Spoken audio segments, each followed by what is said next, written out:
Өмүрбек Текебаев биринчи жолу кармалып же бийликтин каралоосуна туушугуп жаткан жок. Ал үчүнчү бийлик менен элдешкис оппозицияда туруп, былык иштерин ачыктап жаткан учур. Бакиеваны Баңгизат менен Польшадан карматкысы келген. Бирок европалыктар Текебаевдин актыгына ишенип, токтоосуз бошоткон. Акыркы 6 айдагы биринин артынан бири чыккан коррупциялык иштер бийликтин түн уйкусун бузуп, кыргыз саясатынын магиканы Өмүрбек Текебаевди камоого алды. Өмүрбек Текебаев бийликтин 3 бутагын тең мыкчып турган президентке каршы чыгып жатып, камала турганын алдын ала билген жана ага даяр болчу.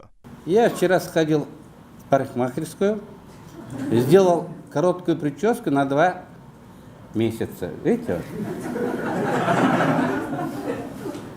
Хожу в спортивной одежде,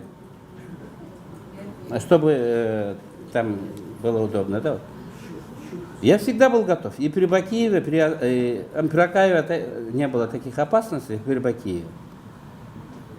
Просто я вам не скажу, кто как вел себя в камере для допроса. Придет время, мы и об этом расскажем. Так, кто плакал, кто просил, умолял у следователей в подвале ГКНБ.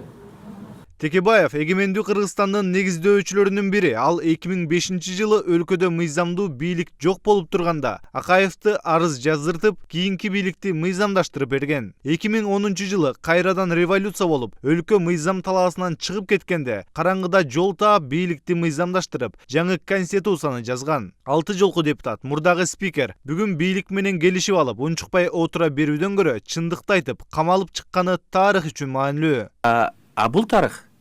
Бул тарых. Ушундай тарых. Ал жакшы тарых эмес. Бул элдин бийликке болгон, системага болгон ишеничин жоготот.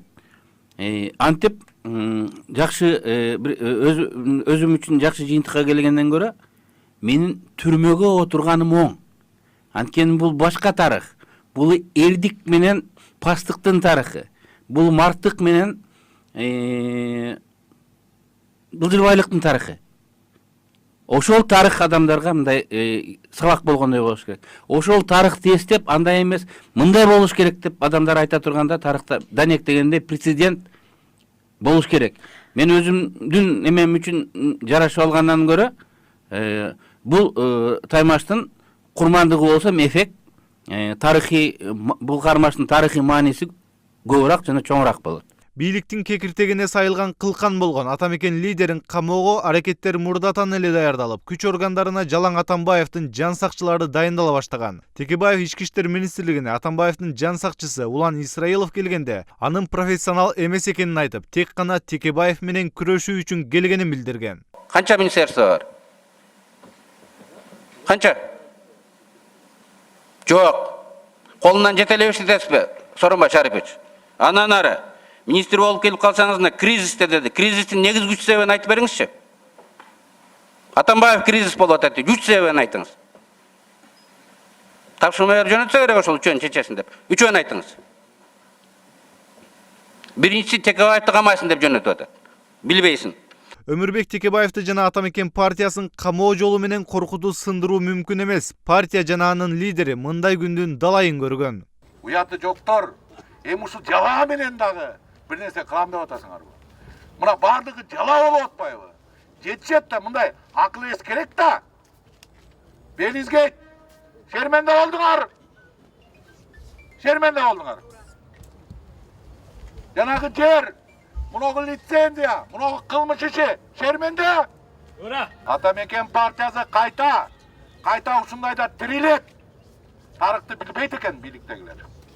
Атамекен партиясы түгөнгөн сайын түтөгөн сайын күчөгөн партия.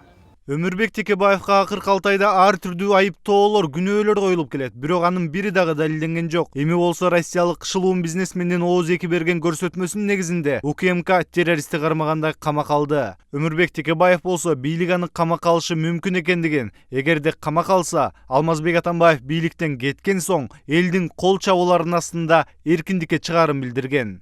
Марат Төлөмүш уулу, Ринат Элеманов, Сентябрь.